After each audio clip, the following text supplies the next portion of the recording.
दो एलिमेंट मुझे लेना है तो मेरे पास टोटल कितने सबसेट्स मिलेंगे, जो इसका एडिशन 3 का मल्टीपल होगा तो 9, राइट। अब 3 एलिमेंट्स को लेके अगर मुझे सबसेट बनाना है और अगर उसका एडिशन अगर 3 का मल्टीपल होना चाहिए तो ऐसा कब होगा, एक यहाँ से एक यहाँ से एक यहाँ से, क्योंकि तीनों का एडिशन क्या होगा 9k + 3 और 9k + 3 का मल्टीपल तो होगा ही, सही है ना, राइट। तो तीनों में से एक लोगे तो यहाँ पे एक ही एलिमेंट है तो 1c1, यहाँ पर 3 में से एक लोगे तो 3c1, यहाँ पर 3 में से एक लोगे तो 3c1। जब ऐसे हुए आप लोगों के पास 9 ये हुआ, और कोई पॉसिबिलिटी है कि पहले चेक कर लेते हैं कि 3 एलिमेंट ले रहा हूँ, तीनों एलिमेंट का एडिशन 3 का मल्टीपल होना चाहिए, तीनों यहाँ से ले लूँ तो भी तो चलेगा, 3k + 1 3k + 1 3k + 1 तो क्या हो जाएगा 9k + 3, तीनों यहाँ से ले लूंगा तो भी चलेगा 9k + 6, इसमें यहाँ से तीनों लोगे तो चलेगा तो 3c3, यहाँ से तीनों लोगे तो भी चलेगा 3c3, तो कितने हुए हैं 1 + 1 और 9 ये तो 11 यहाँ होगा, करेक्ट।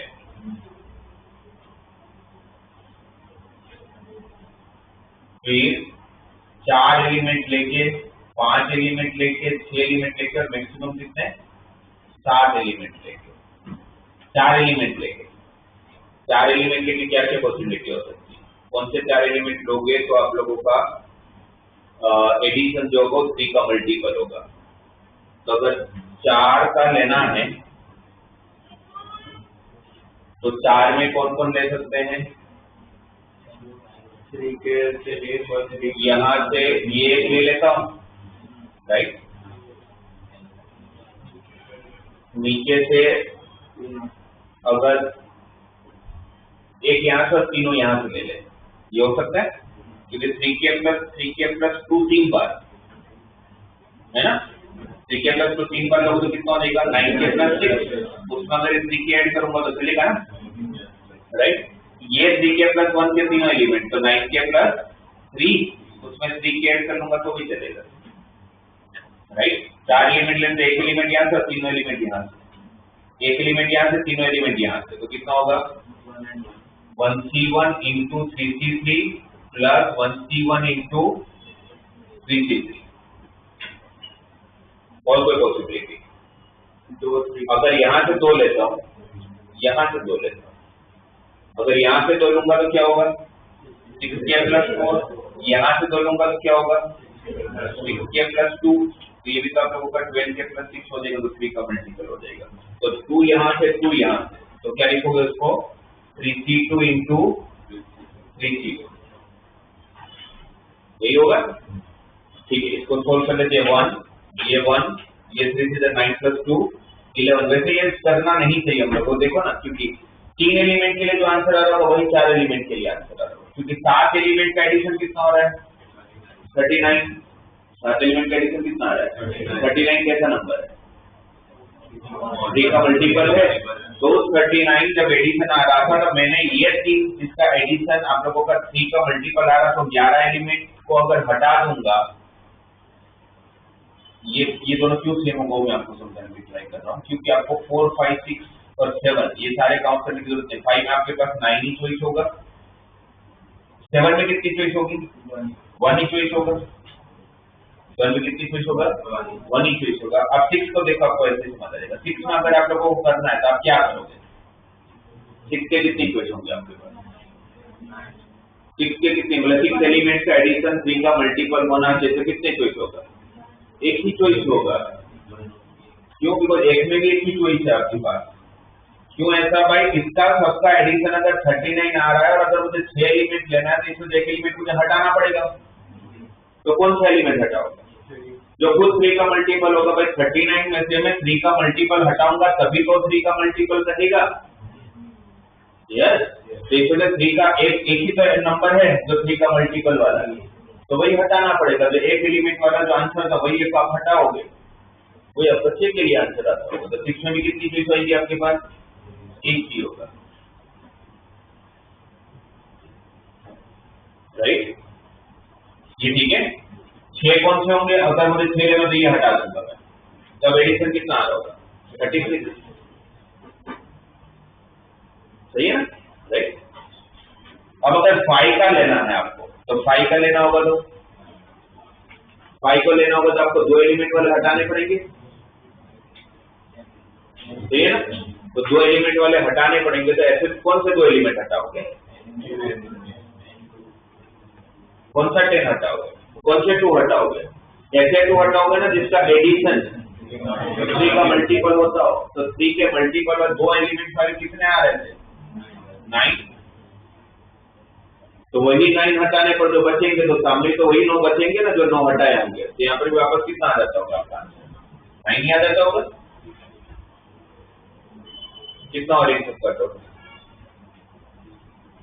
20, 21, 32, 41, 42, 43 हो रहा है ना। तब देखो तो आंसर 43 होगा।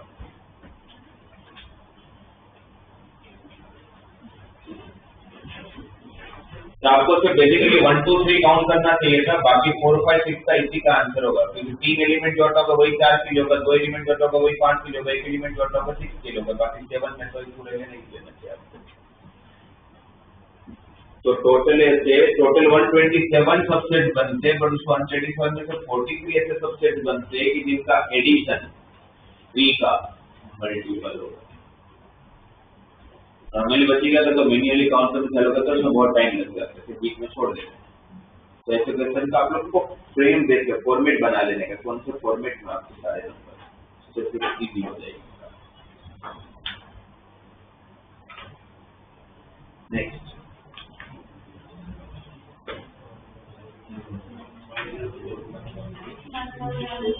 111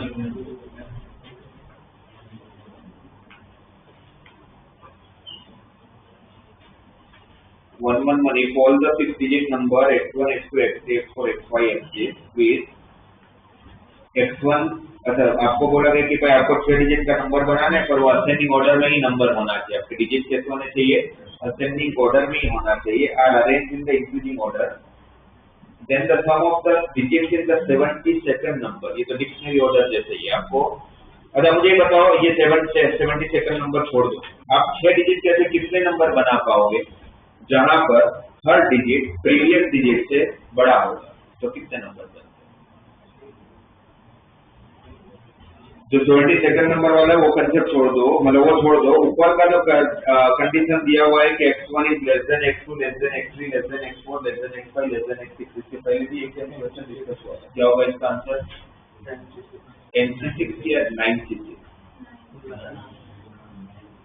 आपका अगर सब्सिडिंग प्रीवियस डिजिट से प्रीसीडिंग डिजिट से अगर बड़ा होना चाहिए, तो इसका मतलब कि मेरे पास सिर्फ सिलेक्शन की चॉइस, अरेंजमेंट की तो चॉइस ही नहीं है।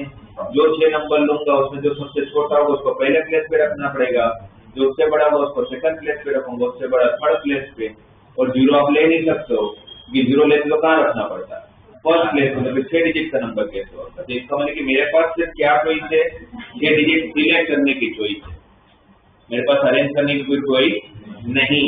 तो यहाँ पर मेरा आंसर हो जाएगा 9C6। क्या हो जाएगा 9C6। 9C6 मतलब 9C3 के बराबर। 9C3 को सोल्व करता हूँ तो 9 × 8 × 7 डिवाइडेड बाई 3 × 2 × 1, तो कितना आ रहा है 4 0 12 7 जा 84। अब ये जो 84 नंबर्स होंगे, इस 84 नंबर्स को मैं अच्छे डिजिट के नंबर को असेंडिंग ऑर्डर में अगर अरेंज करना चालू करूंगा, तो क्वेश्चन ये है कि 72nd प्लेस पे जो नंबर होगा उसके सारे डिजिट का एडिशन कितना होगा।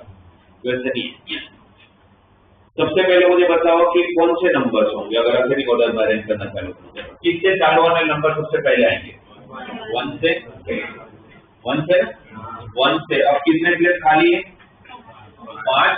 इस 5 प्लेस पे नंबर रखने के लिए आपके पास कितनी हुई 85, कोई भी 5 सिलेक्ट कर सकते हो 1 4 छोड़ के, तो 85 85 83 से 83 का आंसर 8 × 7 × 6 डिवाइडेड बाय 3 × 1 से कैंसिल, तो कितना होगा 56।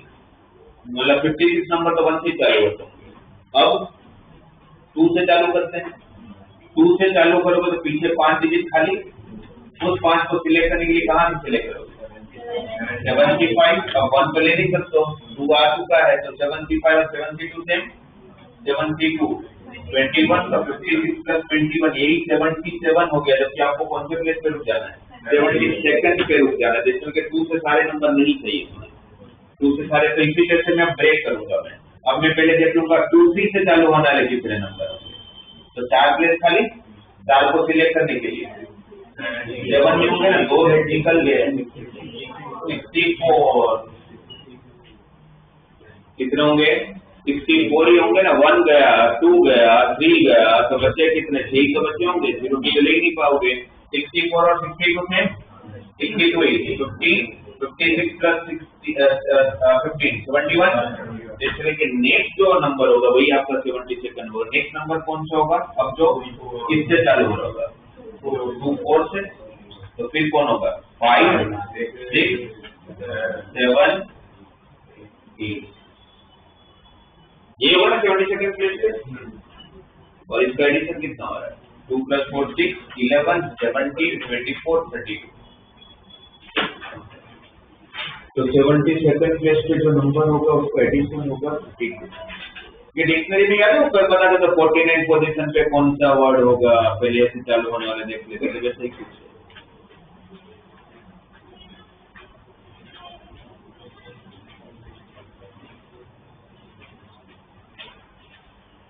उसके बाद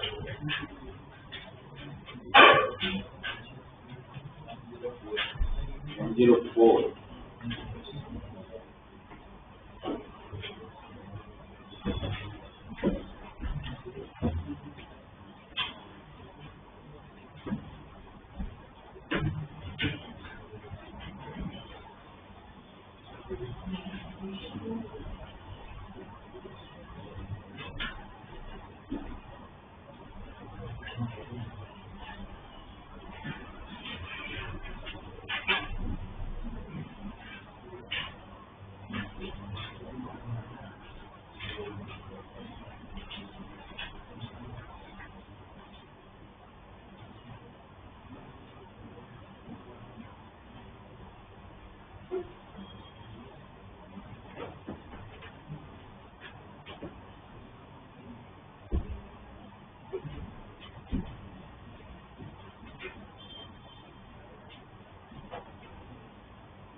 ओके। देखो ना 104 पहले क्वेश्चन में समझाता हूँ, फिर कैसे सोचना चाहिए आपको। आपको बोला है कि let the digit ABCD in AP, let the digit ABCD in AP 9 digit numbers are to be formed using each of these 3 digits sides such that 3 consecutive digits are in AP at least once.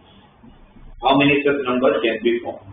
आपके पास total कितने alphabets है? Question के हिसाब से 9। A कितनी बार है? 3 time. B कितनी बार है? 3 टाइम। C कितनी बार है? 3 टाइम।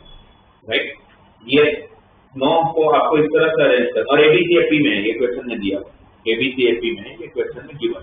राइट, आपको इस 9 को लेकर 9 प्लेस का या 9 डिजिट का कोई भी वर्ड बनाना है, विद मीनिंग विदाउट मीनिंग कोई फर्क नहीं पड़ता।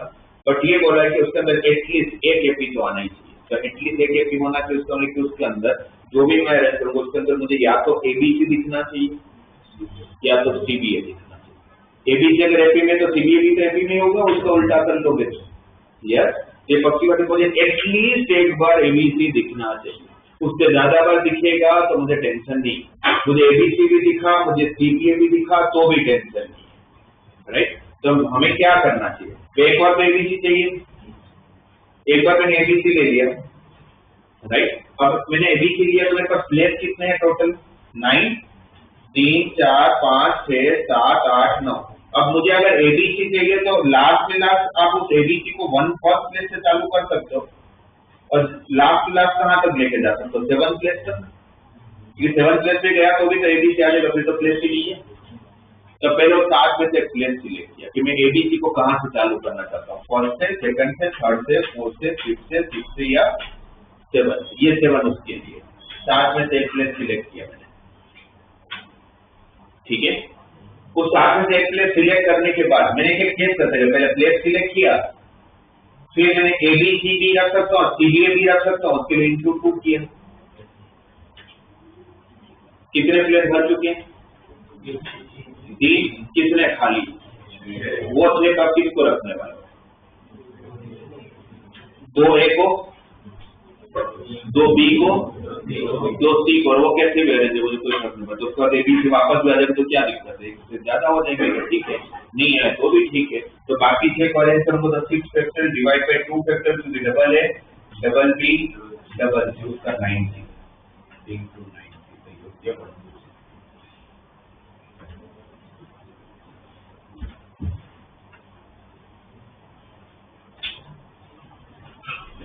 आप एक एक स्टेप करते जाओगे भाई, तुम्हारे दिमाग जो फर्स्ट स्टेप होगा, सेकंड, थर्ड, एक बार प्रोसीडिंग करो तो हो जाएगा।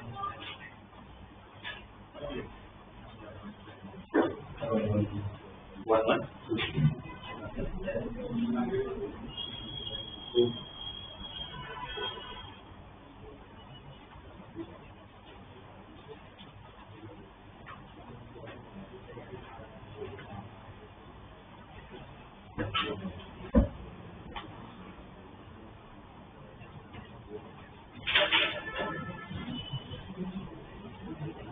देखो 112 भी वापस और डिक्शनरी ऑर्डर जैसा ही पूछा है, अगर आप चेक करोगे तो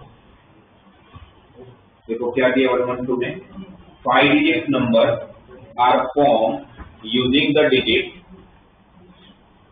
1, 2, 3, 5 and 7। 5 digit number are formed using the digits 1, 2, 3, 5, 7 with repeatation and are written in descending order with serial number, right?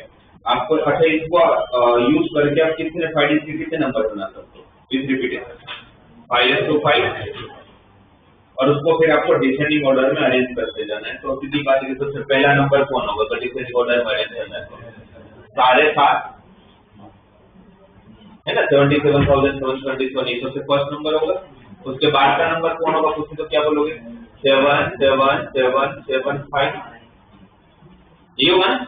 जैसे आप लोग करते जाओगे, डिसेंडिंग ऑर्डर में अरेंज करते जाओगे तो आपको पूछा गया कि ऐसा कौन सा नंबर होगा then the serial number of 35,337। तो कभी तो 35,337 आता होगा, कौन से प्लेस पे आता होगा? ये कौन से प्लेस पे 35,337 आएगा, ये पूछा। तो कैसे करेंगे, कहां से चालू करेंगे? पहले 7 से जो भी नंबर होगा वो सबसे पहले कहां से चालू होगा? 7 अगर फर्स्ट प्लेस पे है तो बाकी 4 प्लेस पे कितनी पॉसिबिलिटी? 5:4 5:4 ने भाई फिर से रिपीटेशन हो तो मुझे क्या टेंशन है। तो 5:4 का आंसर 625। फिर आप 5 से चालू करोगे, 5 से टोटल वापस 5:4 तो 625 तो यही होंगे। फिर 3 से चालू करोगे, 3 से ही चालू करना है। तो फिर आप सेकंड प्लेस पे 35 के पहले कौन से नंबर आते होंगे? 37 वाले। तो 37 वाले टोटल कितने नंबर होंगे? 5 क्यूब है ना। फिर 35 से चालू करोगे, 353 के पहले कौन से नंबर आएंगे? 357 वाले टोटल कितने? 5 स्क्वायर। फिर 355 वाले कितने? 5 स्क्वायर 25। फिर किसका नंबर आएगा? 353 वाला, और आपको 353 ही चाहिए। जब नेक्स्ट प्लेस पे चले जाओगे तो नेक्स्ट प्लेस पे जब गया तो फिर 353 7 से चालू होने वाले पहले आएंगे ना। आपको 3533 चाहिए पर पहले कौन आ जाएगा? 3537 वाले आ जाएंगे। 3537 वाले कितने आएंगे? 5। फिर 3535 वाले आ जाएंगे, वो भी कितना आएंगे? 5। उसके बाद कौन आएगा? 3533 वाला। और फिर लास्ट प्लेस पे तो कंपल्सरी कौन होगा 7 और वही चाहिए था आपको। तो उसमें पहले कितने ये हो गया 1250 ये हो गया 150 और ये हो गया 40 है ना। कितना हो रहा है 1436 हो रहा है 1250 प्लस 150 तो 1441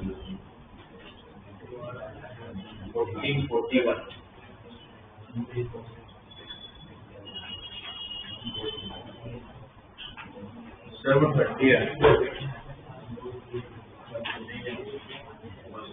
35 है 35 25 plus 5 plus 5 25 plus 5 plus 5 35 तो 1435 हुआ ना तो 1436 यहाँ से 1436 ये भी वापस वही है डिक्शनरी नहीं था जो फिक्स करते जाते उसको हटाते जाते थे अल्फाबेट की जगह पर नंबर में डिक्शनरी ऑर्डर दे दिया है।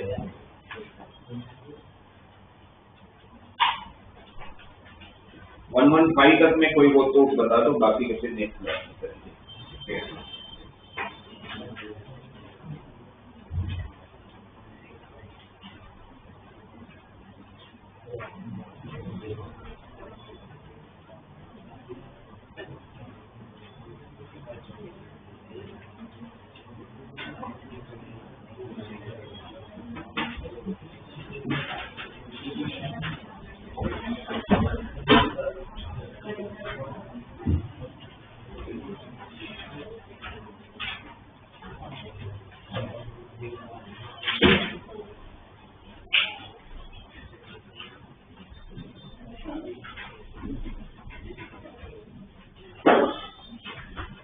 है किसी का डाउट?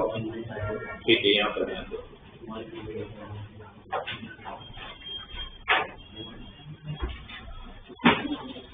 अभी तक हम लोग बायनोमियल थ्योरम में कॉस डीपीपी आप लोगों का ऑलमोस्ट डिस्कस कर चुके थे। उसका आप लोगों को प्रैक्टिस करनी है। उससे आप मुझे बताओ डाउट है।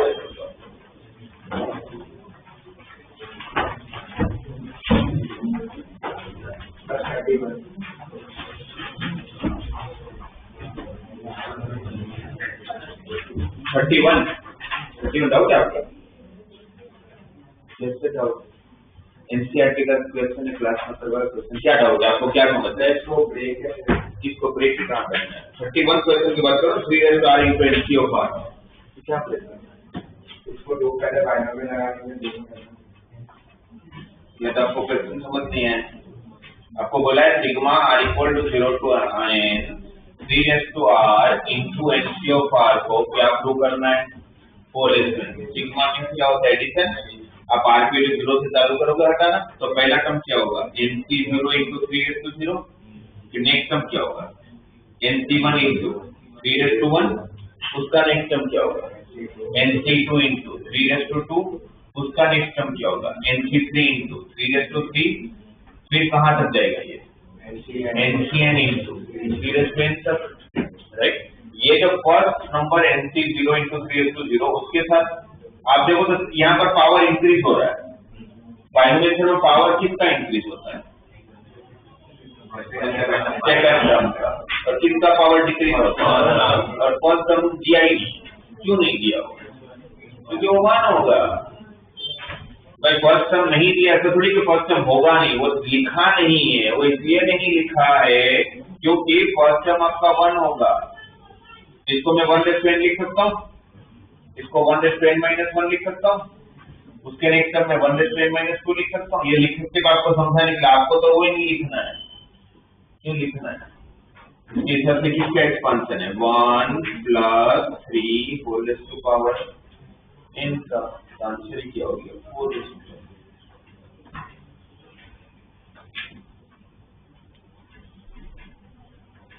फिर क्वेश्चन 13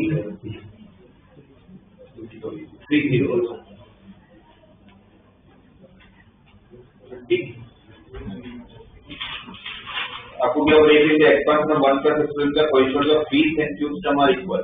मुझे बताओ अगर आपको फीस टर्म फाइंड करना है तो आपको जनरल टर्म में आर को क्या लेना चाहिए? p क्या लेना चाहिए? p minus 1। इसका जनरल टर्म कैसे लिखोगे आप? nc ऑफ p माइनस 1 का पावर लिखना नहीं है, अपने को फायदा नहीं है, x का power p minus r term ढूंढना हो तो r माइनस 1, तो क्या होगा यहाँ पर nc of x raise to power. Question क्या है कि दोनों का कोएफिशिएंट इक्वल है, इस दोनों का कोएफिशिएंट इक्वल है मतलब कौन इक्वल है? nc of p minus 1 equal to nc of, तो पूछा गया कि 2 करके तो p plus 2 equal to n plus 2, और इक्वालिटी में फिर कौन सी प्रॉपर्टी आप यूज करें? nc of r equal to nc ऑफ n माइनस r की कंडीशन क्या होती है? इस पर इसका एडिशन जो कि किसके इक्वल हो जाना चाहिए?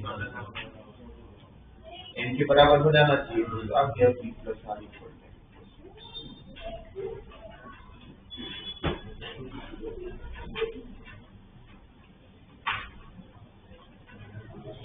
नेक्स्ट 18 आपको क्या कहते हैं? 3 टर्म है, वो प्रॉब्लम है। वो 3 टर्म आप देखो तो 1 प्लस एक्स का होल स्क्वायर है, वो 1 plus 2x plus x square जो क्या है आपका 1 प्लस एक्स का होल स्क्वायर, तो देखा जाए तो हो क्या गया 1 प्लस एक्स रेज़ टू 54 हो गया उसका फिर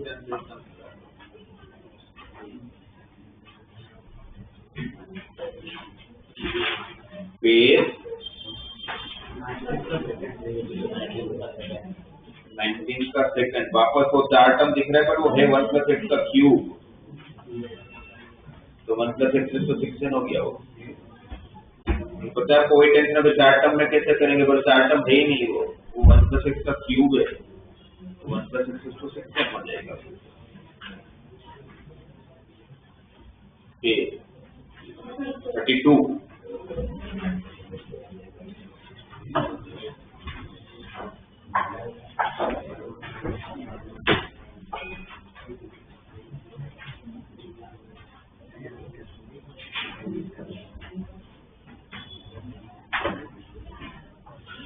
ओके देखो 32 में हमें दिया हुआ है कि there are two expansion 1 plus X raise to m and 1 minus X raise to m, और आप लोगों को बोला है कि the coefficient of x square the coefficient of x and x square are 3 and minus 6 respectively, then find the value of m।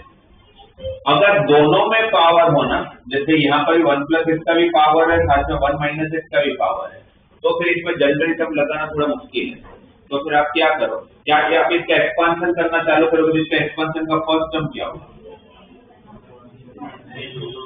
First term क्या होगा? mt0, 1 का पावर कुछ भी 1 ही होगा, x रेज़ टू 0 भी 1 ही होगा, mt0 भी, इसलिए फर्स्ट टर्म 1 होगा। Second term mt1 is n, 1 का पावर लिख नहीं रहा हूं, x का पावर 1, उसका next term mt2 into x square, और इसके आगे भी बहुत सारे टर्म है बट मैं लिख ही नहीं रहा हूँ, क्यों? क्योंकि जरूरत ही नहीं है, क्योंकि आपको सिर्फ कहां तक जाना है क्वेश्चन की तरफ, x स्क्वायर तक ही जाना है, तो उसका x क्यूब आएगा, क्या काम है आपको? क्यूब टाइम पास करना है उसके साथ, है ना। फिर इसको देखते हैं, इसका एक्सपांशन का फर्स्ट टर्म 1, सेकंड टर्म एक तो पहले तो माइनस 1 की वजह से अल्टरनेट साइन हो गया, एक्सपांशन का plus minus plus minus plus minus, second term nc1 n into x raise to 1, correct, उसका next term nc2 into x square, और ये कहां तक जाएगा? पर बहुत सारे टर्म होंगे बट मुझे जरूरत नहीं है, क्योंकि उसके बाद x क्यूब आया। अच्छा वैसे इसके एक्सपांशन में टोटल कितने टर्म्स होंगे? n+1 नेक्स्ट वाले ब्रैकेट में, तो टोटल कितने टर्म होंगे सारे मिला के? तो मैं बोलूंगा m+1 into n+1, इतने सारे टर्म, बट मुझे सारे नहीं चाहिए। क्वेश्चन के हिसाब से आपको सिर्फ 2 ही टर्म से मतलब है, एक x वाले टर्म से और एक x स्क्वायर वाले टर्म से।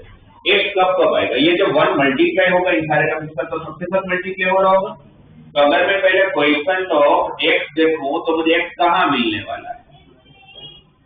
आपको x कहां मिलेगा? 1 जब इसके साथ मल्टीप्लाई होगा तब आएगा x, यस। फिर अब ये जो mx होगा 1 के साथ मल्टीप्लाई होगा तो भी तो x आएगा, x वाले दो टर्म आएंगे, mx into 1 mx and 1 into minus nx, तो minus nx, mx minus nx, तो x का कोएफिशिएंट कौन, m minus n, उसकी वैल्यू उन लोगों ने दे दी है 3।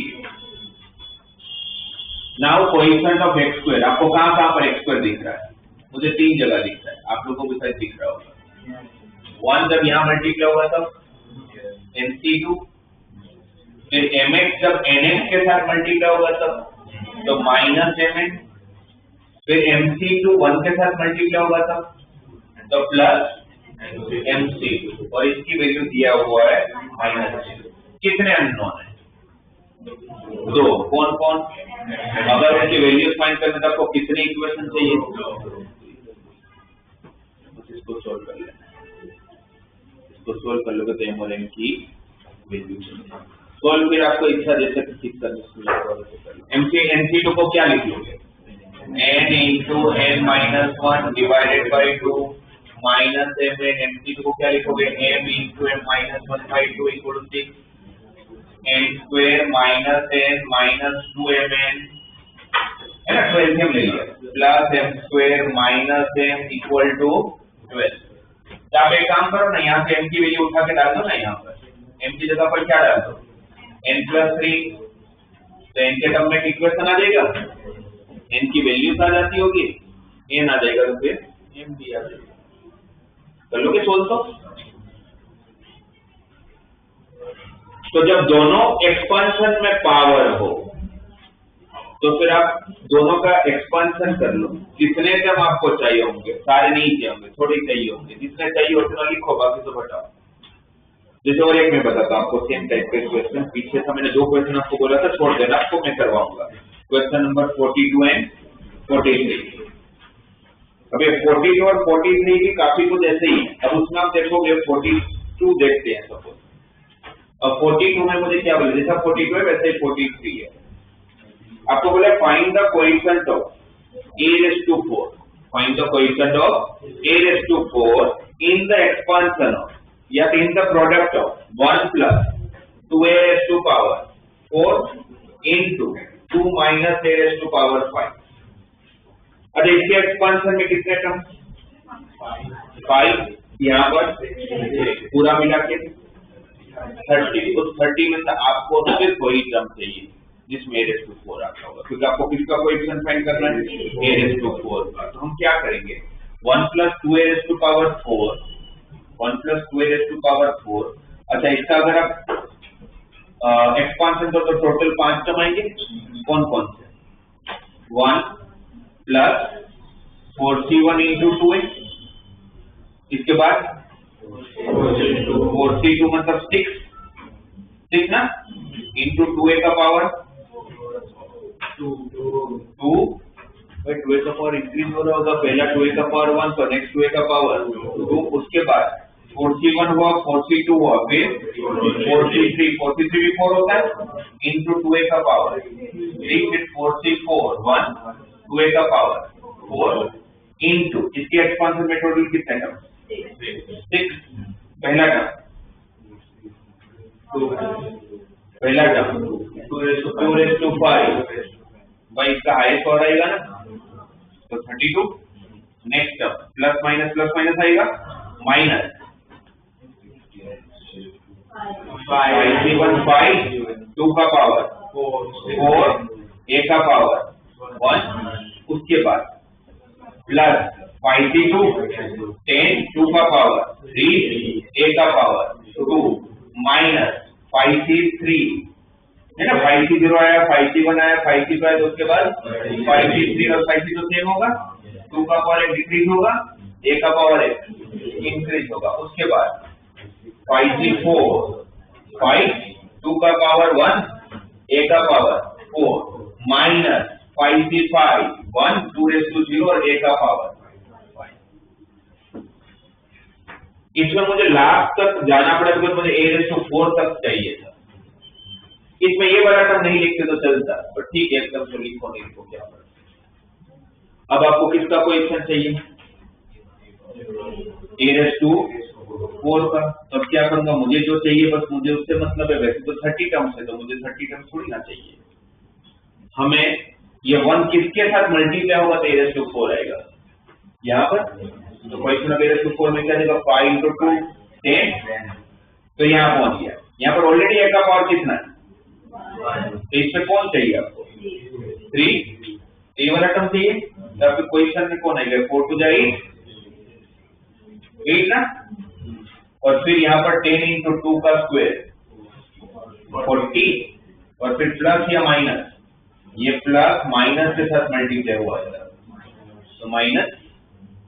फिर आप यहाँ पर आए, यहाँ पर a का पावर कितना है स्क्वायर, इसमें कौन चाहिए स्क्वायर के, तभी a⁴ आएगा, और प्लस ही है दोनों है ना, तो प्लस ही लिख देता हूँ 2 स्क्वायर 4 × 6 24 2 क्यूब 8 10 × 8 80।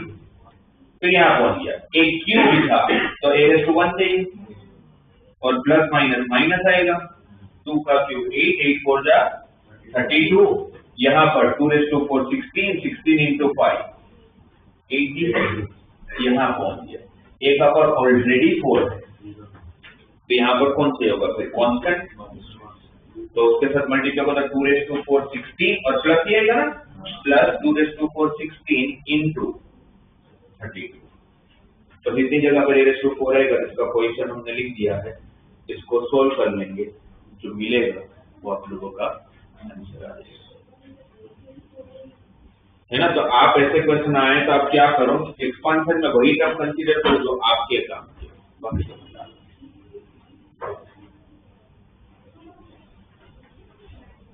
क्लियर। इसको मैं और भी एक तरीके से बता दूं, समझ आपको लगता है कि कौन इतना बड़ा एक्सपांशन लिखेगा, और कोई जनरल टर्म से नहीं कर पाएंगे, जनरल टर्म से नहीं कर पाएंगे, ऐसा नहीं कि जनरल टर्म से नहीं कर पाएंगे। जनरल टर्म से अगर मुझे करना है, थोड़ा सा स्मार्ट वर्क करना है, तो हम क्या करेंगे, दोनों का जनरल टर्म लिखेंगे। What is general term of 1 + 2a⁴?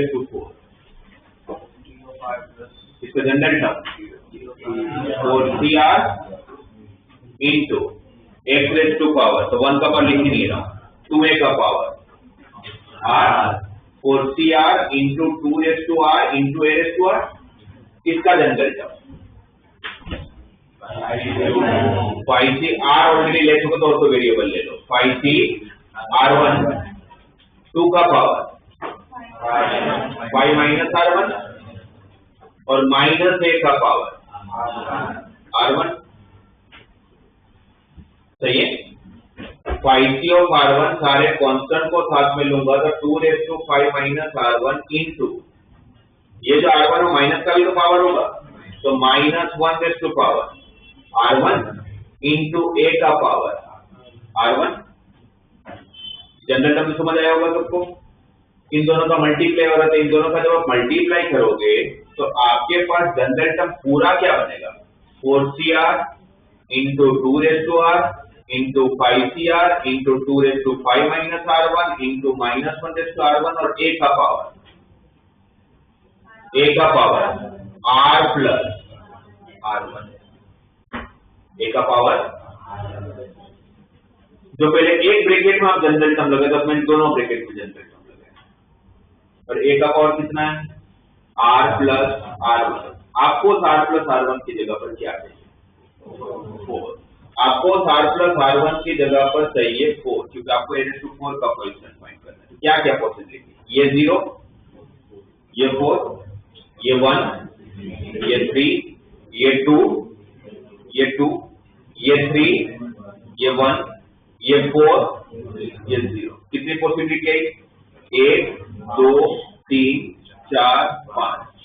अब जब मैं 0 को रखूंगा यहाँ पर r की जगह पर 0 और r1 की जगह पर 4, फिर r की जगह पर 1 और r1 की जगह पर 3, और इन सबका क्या होगा एडिशन। तो टोटल 5 टर्म आते हैं, तो देखते हैं यहाँ पर 5 टर्म आएंगे 1 2 3 4 5, ये 5 टर्म आएंगे।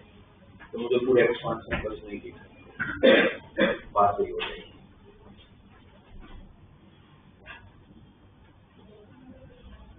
समझ आया। जैसे आप देखोगे 0 और 4 रखोगे तो क्या आएगा यहाँ पर 4c0 1 2⁴ 2⁴ 16 5c0 सॉरी 5cr1 होगा ना 5cr1 तो 5c4 5 2 raised to power 5 minus 4 1, so 5 to 2 10 ना, minus 1 raised to power 4, तो क्या हो जाएगा 1, तो पहला टर्म आया था 4c0 जो 1 हो गया था, 2 raised to power 0 तो वो भी 1 हो गया था, 1 हो गया था ना, फिर 5c0 सॉरी 5c4 5 हो गया था और 2 raised to 1 तो 5 into 2 10 हो गया था। देखो इसका भी फर्स्ट टर्म यूज करते हैं। वैसे ये दो वैल्यू रखोगे 1 और 3 तो ये आ जाएगा, है ना, सेम ही आएगा। और तो मैं एक्सपांशन करके जो चाहिए लिख रहा हूँ यहाँ पर जनरल टर्म लगा के फिर जो चाहिए उसको ले लिया हमने, जो लोकेशन करा आपको जो ठीक लगता है वैसे करना। तो जैसा 42 है वैसे ही एग्जैक्टली आपका 43 कोई बात नहीं। वही दो क्वेश्चन मैंने आपके लिए छोड़ा था, मतलब मेरे लिए छोड़ा था, बाकी सब आपको करना था। अभी भी कोई डाउट रहेगा तो बताओ।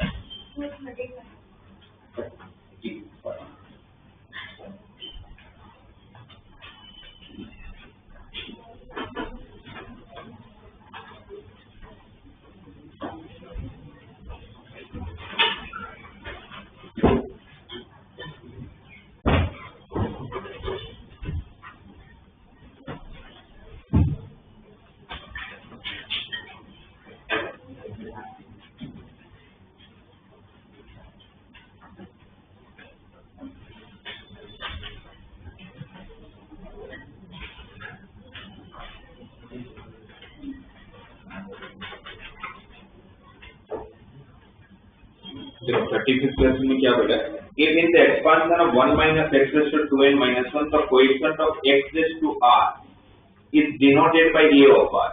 x raised to r के कोएफिशिएंट को किस तरह से डिनोट कर रहे हैं, a of r। x raised to r का coefficient is a of r।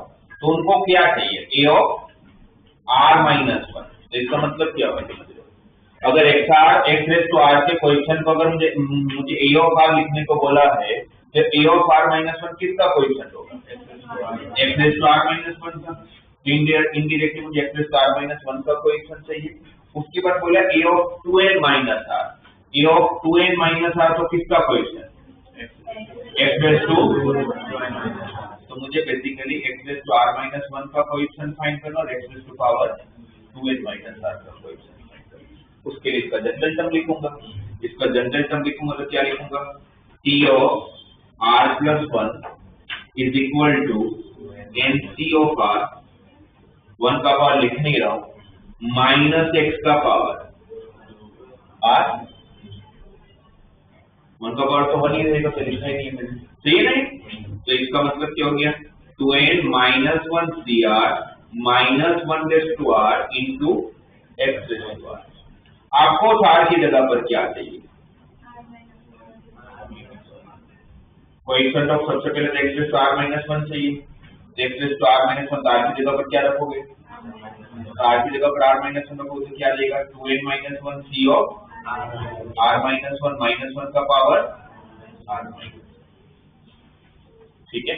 फिर हमें चाहिए coefficient of x raised to power 2n minus r, coefficient of x raised to power 2n minus r, तो r की जगह पर क्या रखोगे,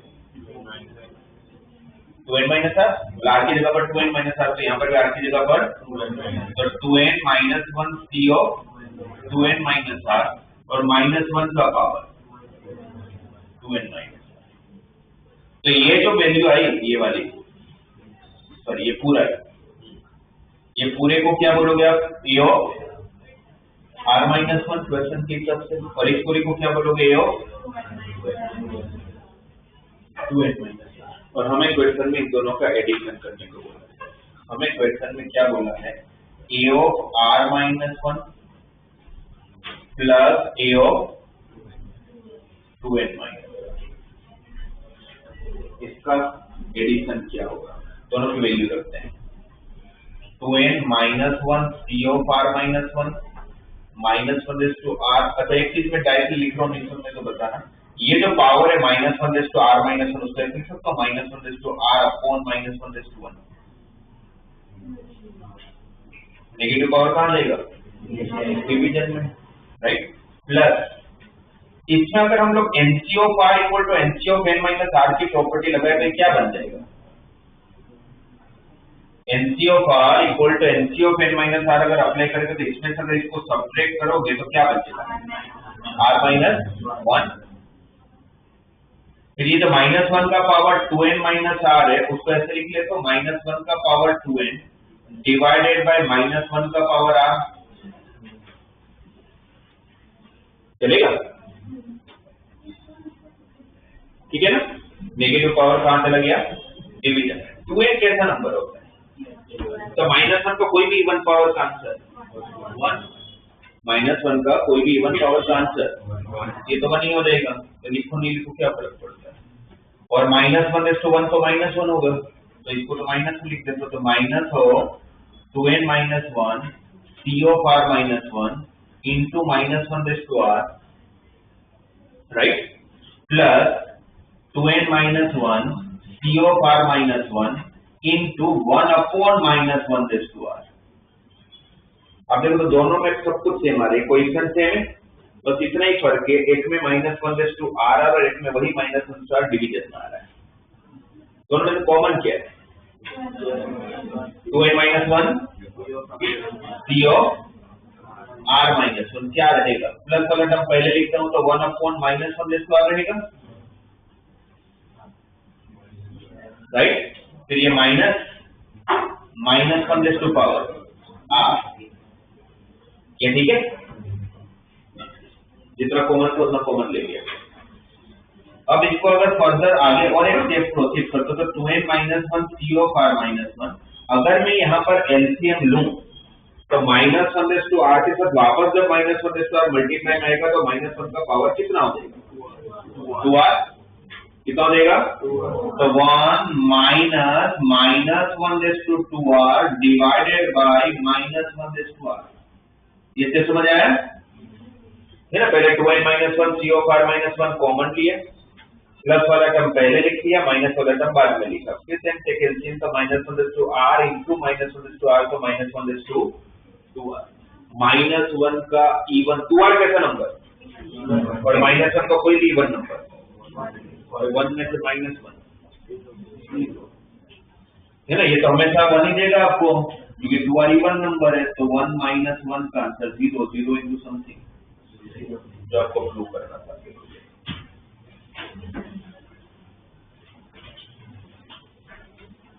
इसमें वापस लगाया जनरेट हमने, अब देखो तो 44 क्वेश्चन है डीपीपी में, 44 में से 40 क्वेश्चन में तो ऐसा होगा कि आपकी बेसिक कंसेप्ट लगा लो फर्स्ट मृदान बेल्ट।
देखो बाइनोमियल थ्योरम का एक्सपांशन और उसका जनरल टर्म कैसे काम करता है और उसके बेस पर आपको किस किस तरह के क्वेश्चन आ सकते हैं।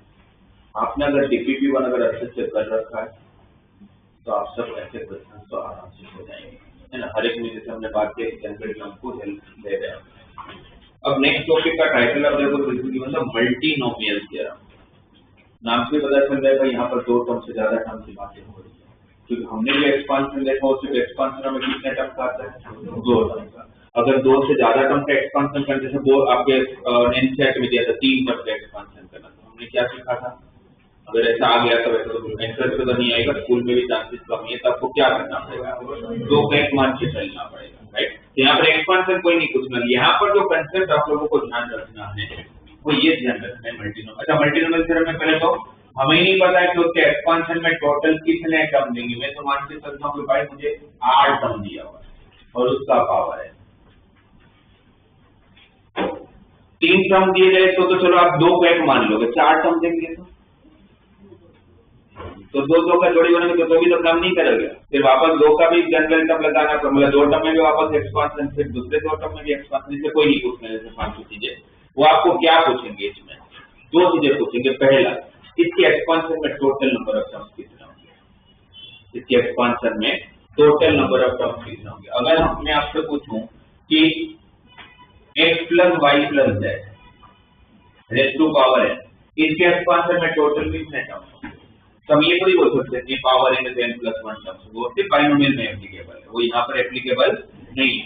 बट हमें ये तो पता है ना कि अगर यहाँ पर अगर एक्सपांशन करना है तो हम एक को एक स्क्वायर छोड़ देंगे, y प्लस जेड को एक टर्म मान लेंगे, राइट। इसके एक्सपांशन कर तो फर्स्ट टर्म क्या होगा, nc0 x का power n y plus Z का पावर 0। नेक्स्ट टर्म क्या होगा, x का power decrease, y plus Z का पावर, उसका नेक्स्ट टर्म x का पावर और डिक्रीज, y प्लस जेड का पावर इंक्रीज, सही है। इसका नेक्स्ट टर्म nc3 x का पावर और एक डिक्रीज, y प्लस जेड का पावर और एक इंक्रीज, और सबसे लास्ट टर्म nc x का पावर डिक्रीज होते होते 0 और y प्लस जेड का पावर n, राइट। ये जब आपको फर्स्ट टर्म दिख रहा है ये वाला, इसके अंदर एक ही तो टर्म होगा, because something raise to 0 is 1, something raise to 0 is nc0 भी नेक्स्ट रेज़ टू एक ही टर्म है ये। अगर सिर्फ नंबर ऑफ टर्म अगर देखूंगा तो इसमें एक ही टर्म दिख रहा है। ये जो इसका जो सेकंड टर्म है उसके अंदर सिर्फ 2 टर्म है। कैसे, ये जो टर्म है ये y के साथ मल्टीप्लाई होकर एक टर्म देगा, ये जो है वो z के साथ मल्टीप्लाई होकर और एक टर्म देगा, तो ये है एक टर्म, पर इसके अंदर कितने टर्म है, 2। इसके अंदर कितने टर्म है, y प्लस जेड का पावर 2 करोगे तो कितने टर्म आएंगे, 3, और उसके साथ ये मल्टीप्लाई होगा तो नंबर ऑफ टर्म्स तो सेम ही रहेंगे, 3, है ना। a के साथ अगर मैं b plus c plus d कर लूंगा तो अगर ब्रैकेट ओपन करूं तो रहेंगे तो 3 ही टर्म, तो इसके अंदर टोटल कितने टर्म आएंगे, 3। उसके नेक्स्ट में पावर भी है तो टोटल कितने टर्म्स होंगे, उसके साथ ये मल्टीप्लाई होगा तो भी रहेंगे तो 4 ही टर्म। वैसे मैं आगे बढ़ते जाऊंगा, लास्ट जो टर्म दिख रहा है उसके अंदर कितने टर्म्स होंगे, पावर है n प्लस 1 टर्म है ना, इसके अंदर टोटल कितने टर्म्स होंगे, तो पूरे में टोटल कितने टर्म्स अगर पूरा देखा जाए तो 1 से लेके n प्लस 1 टर्म तक वैल्यू है। तो सिग्मा इन वाली फॉर्मूला क्या होती है, सिग्मा इन वाली formula n into n plus 1 divide by 2, उसमें n की जगह पर क्या रखना पड़ेगा, तो क्या आंसर रहेगा n plus 1 into n plus 2 divided by 2। तो आपको पूछे कि x plus y plus z पे इनके एक्सपांशन में टोटल कितने टर्म्स होंगे, तो कितने टर्म्स आए, n plus 1 into n plus 2 divide by 2। इसको वेरीफाई करते हैं, a plus b plus c का होल स्क्वायर करना आता है आप लोगों को, क्या होता है, square plus b square plus 2 कितने टर्म आते हैं, इसमें इनकी जगह पर 2 रख देंगे, 2 plus 1 3, 2 plus 2 4 into 3 12 by 6। But वापस दिक्कत तो ये है ना कि हर बार कोई ना 3 टर्म देंगे मल्टीनोमियल में, 4 दे दे तो फिर वापस ये काम नहीं करेगा, 5 दे दे तो वापस काम नहीं करेगा। ये तो सिर्फ कब काम कर रहा है, जब 3 है तो मैंने एक को 1 मान लिया, बाकी 2 को 1 मान लिया। अगर यही x plus y plus z plus डब्ल्यू होगा तो फिर इसका करने के लिए तो आपको क्या करना पड़ेगा, x प्लस वाई को वापस 1 मानना पड़ेगा और z प्लस डब्ल्यू को 1 मानना पड़ेगा, तो फिर ये काम नहीं करता होगा ना। तो फिर ऐसे तो कुछ भी दे सकते हैं। इसका जो पैटर्न बना ना, फिर इसको सोल्व किया गया, उससे एक आंसर है, 3 टर्म के लिए एक आंसर है, फिर 5 टर्म लेके किया तो एक आंसर है। तो इसका जब पैटर्न देखा गया तो ये पता चला कि मल्टीनोमियल थ्योरम के नंबर ऑफ टर्म्स का जो आंसर है वो हमेशा इसी पैटर्न पे मिल रहा है, n+r+1 CO r+। अच्छा, वो वाला कंसेप्ट याद है? मैं वहां से आपको याद करने का तरीका बता देता हूँ। Distribution of n similar object into r different group when 0 is admissible। क्या सोच answer? n plus r-1 C of r-1।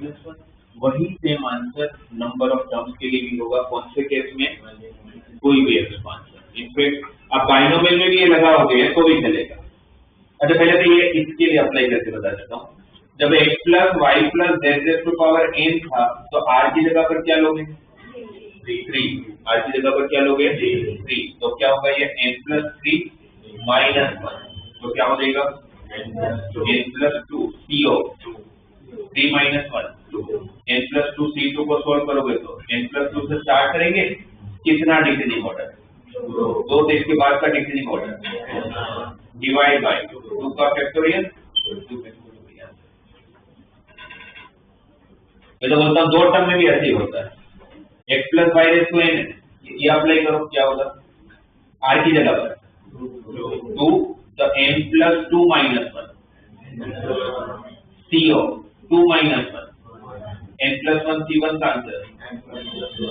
बोलते हैं पावर n होता है एकदम ज्यादा होता है। जब आप लोगों को अलग से कुछ याद नहीं रखना, वो भी नहीं रखना, आपको बस ये याद रखना कि कोई भी मल्टीनोमियल थ्योरम में नंबर ऑफ टर्म कैसे आता है या कितने होते हैं। तो बस आप ये पैटर्न याद रख लोगे, शॉर्टकट याद रख लोगे।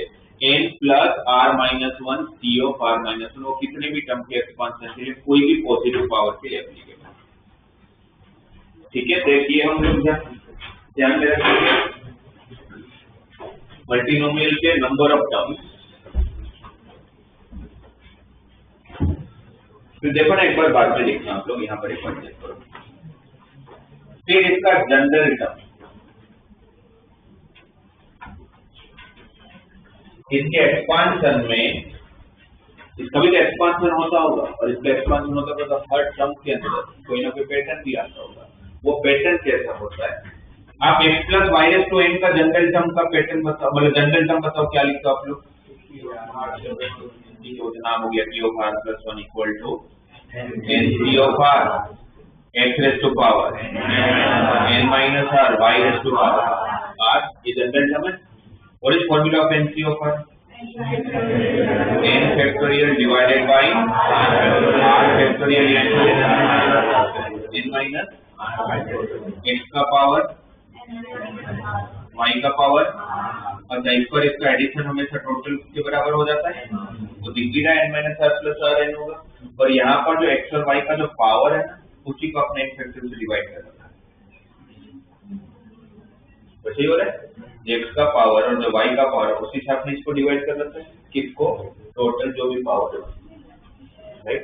एग्जैक्टली सेम चीज अगर कोई मुझे बोले कि x plus y plus z raised to n 3 term का एक्सपांशन करना, इसका हर टर्म का पैटर्न कैसा होगा? इसके अंदर टोटल एक्सपांशन में कितने टर्म होंगे बोलूंगा, वो हर टर्म के अंदर पैटर्न कैसा होगा? तो मैं बोलूंगा उसको n factorial divided by n1 factorial n2 factorial n3 factorial.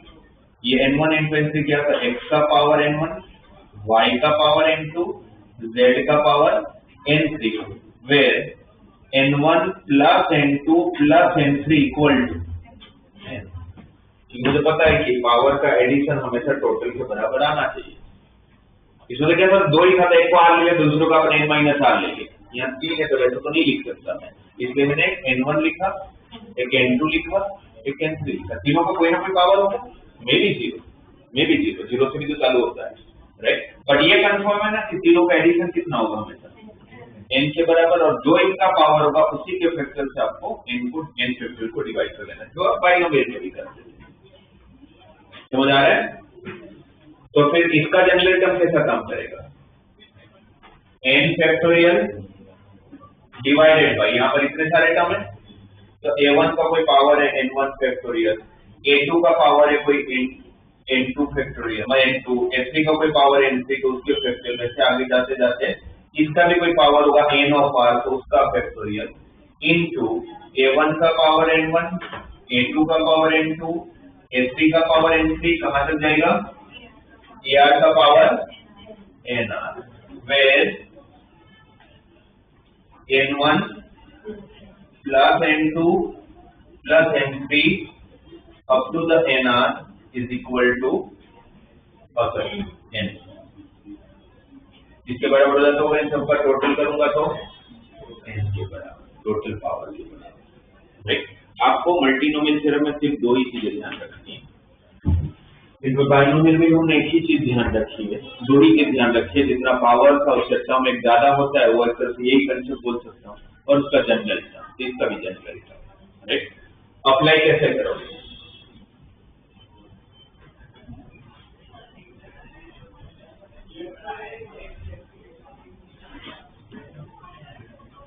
Apply कैसे करेंगे? अपने अंदर आपको अप्लाई करके बता देता हूँ। क्वेश्चन में कैसे, अगर आपको क्वेश्चन आए तो कैसे आप लगाओगे? सपोज आपको दे दिया जाए कि 1 minus 2x plus 3x square raise to power 4, तो रेज़ टू पावर 4, बट हमारे लिए तो फिर वो भी बड़ा है, क्योंकि इस पे टोटल कितने टर्म्स होंगे? n का काम कौन करेगा? r का काम 3, तो 4 plus 3 7, 7 minus 1 6, 60 of 3 minus 1 2, so 60 is 20। इसके एक्सपेंशन में टोटल कितने टर्म? 15 टर्म। इसके एक्सपेंशन में टोटल कितने टर्म? 15 टर्म। राइट, उस 15 टर्म्स में आप लोगों को फाइंड करना है, क्वेश्चन ये है कि इसके एक्सपेंशन में आप लोग हमें कोएफिशिएंट ऑफ x to 5 ढूंढ के दो। बाइनोमियल में क्या करते थे आप? जनरल टर्म लिखते थे, फिर एक का जो भी पावर आता था उसको 5 के साथ इक्वेट कर लेते, ये करते थे। मल्टीनोमियल में भी सेम करना है, बट उसका जनरल टर्म इसका जनरल टर्म का थोड़ा अप्रोच अलग है। राइट, इसमें n कौन, अगर मुझे कोई इक्वेशन तो 5 फाइंड करने में क्या करूंगा? n कौन 4, n कौन 4, फिर आपके पास ये 3 टर्म है, 1 का कुछ पावर होगा n1, माइनस 2x का कोई पावर होगा n2, 3x स्क्वायर का पावर होगा n3।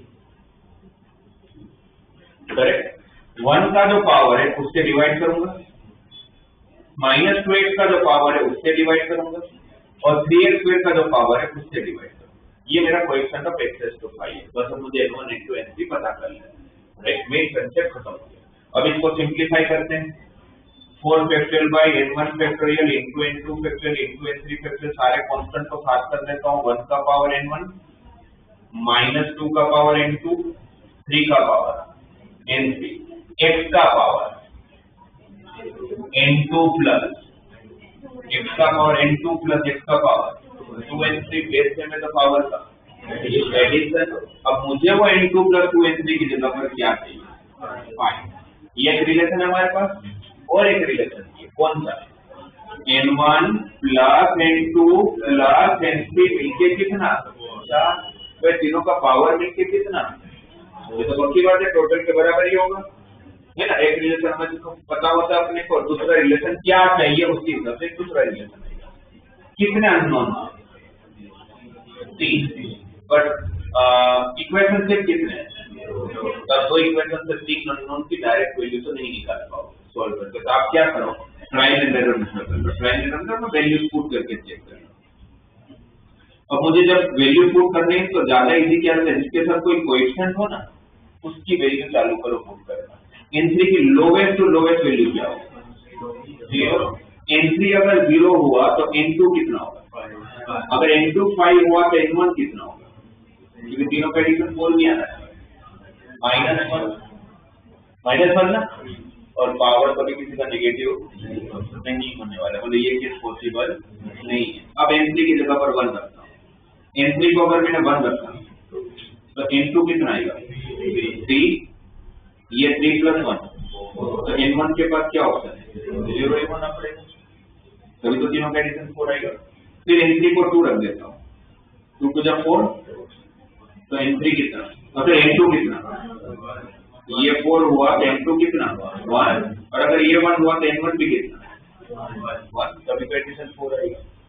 n3 को अगर 2 रखा 3 रखूंगा तो पॉसिबल नहीं, क्योंकि n3 को 3 रखा तो 6 होगा, n2 कितना आ जाएगा नेगेटिव, जो पॉसिबल नहीं है। इसका मतलब क्या हुआ कि भाई मेरे पास इसके एक्सपेंशन में टोटल 15 टर्म्स होंगे, उस 15 में से 2 ऐसे टर्म्स होंगे जिसमें x टू पावर 5 आता हो। ये 2 केस बने ना, तो अब finally coefficient of x to 5 का फाइनल आंसर लिख के देता हूं। कोएफिशिएंट ऑफ x टू 5 क्या हो जाएगा, मुझे पहली पॉसिबिलिटी है भैया, इसको प्रूव कर लेता हूं। 4 factorial divided by 0 factorial into 3 factorial into 1 factorial into 1 का पावर 0 माइनस 2 का पावर 3 और 3 का पावर 1 प्लस ये दूसरी possibility 4 factorial divided by 1 factorial into 1 factorial into 2 factorial 1 का पावर 1 माइनस 2 का पावर 1 और 3 का पावर 2। 4 फैक्टोरियल की वैल्यू 24, 3 फैक्टोरियल 6 ना, 24 by 6 4 माइनस 2 का क्यूब माइनस 8, तो माइनस 8 और ये कितना आएगा 4 minus 8 into 4 minus 32 into 3 minus 96, 4 factorial 24 by 2 12 into minus 2 minus 24 ना इंटू 3 का स्क्वायर, 3 का स्क्वायर 9, तो 24 इंटू 9 माइनस 24 कॉमन है इंटू 13, तो माइनस 240 और 72 माइनस 31, इसका आंसर हो जाएगा माइनस 31। एक्स टू 5 का कोएफिशिएंट कुछ साथ हमारे डिनोमिनेटर में आंसर अप्लाई करने का एग्जैक्टली सेम तरीका जैसे बाइनोमियल में करते। क्लियर है? दो ही कंसेप्ट याद रखना है, जैसे बाइनोमियल में 2 ही रखा था, नंबर ऑफ टर्म के लिए शॉर्टकट और उसका जनरल टर्म कैसे काम करता है, 2 चीजें।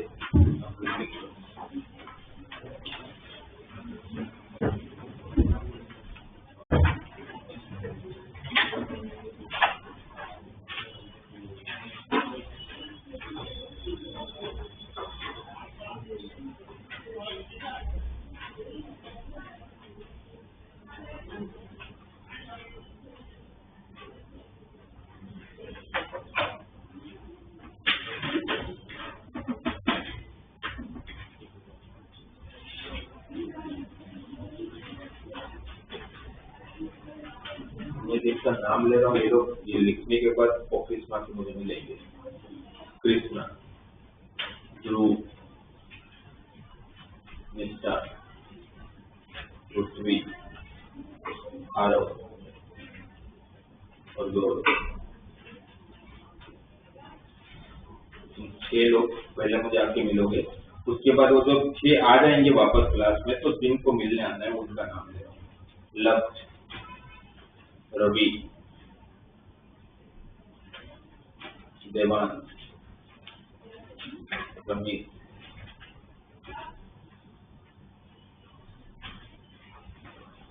मानव,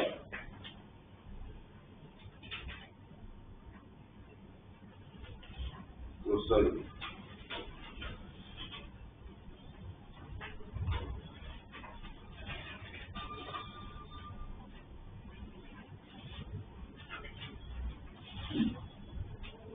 माही, जानवी, भव्य, स्वयं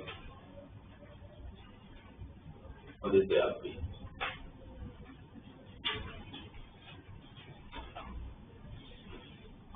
और बेसिकली सबको ही मिलने आना है, पहले से आ जाएंगे उसके बाकी लोग, किसको नहीं आना, भक्ति को नहीं आना है और जो बाकी 2 को खुद नहीं जाना है।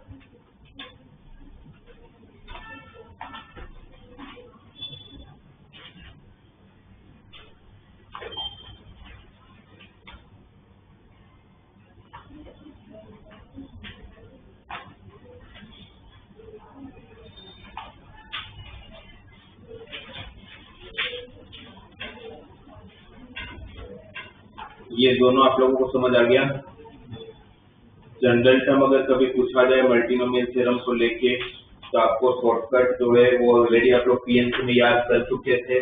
Distribution of n similar object into r different group and zero is admissible, वही वाला आपको अप्लाई कर लेना है। और जनरल टर्म कैसे काम करेगा, जैसे बाइनोमियल करता है।